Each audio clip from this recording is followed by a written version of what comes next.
when do you actually need a power of attorney? So I've talked about power of attorneys, a lot of other videos.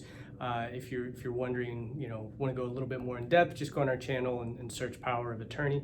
But generally, a power of attorney, there's a couple different types. The one that's most common that we do is what's called a durable power of attorney.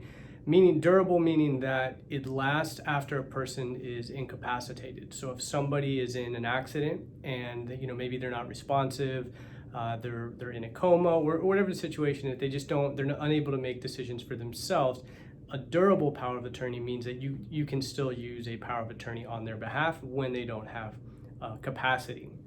And so a power of attorney just generally gives somebody the right to do things on your behalf that maybe you're unable to do.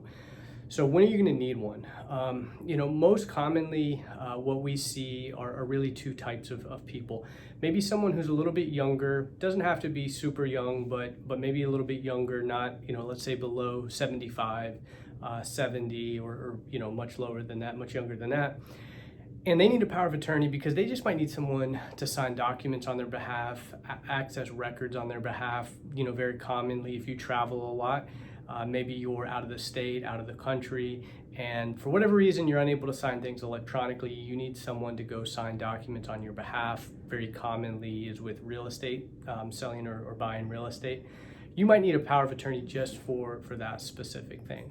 But we also see it for medical related issues, and this is where it may be for people who are a little bit older and they're in the hospital and they're unable to access records such as financial documents, financial accounts, or again, signed documents, and so they need the power of attorney. So really, we say everybody needs one, but the reason it might be used might be different based on your age and your life circumstances. Obviously, if you're in an accident, you're hurt, you're injured, or you're incapacitated or something, you're going to need it to be used for medical purposes. But we're more concerned probably if you're younger about just if you're unable to sign things, unable to access records, than we are about you being incapacitated or losing your memory or Alzheimer's, something like that. So probably a very important document. It's a dangerous document, and only because if it's in the wrong hands, if you name somebody, they do potentially have the possibility, the potential to take out your money, do things that you maybe wouldn't want them to do.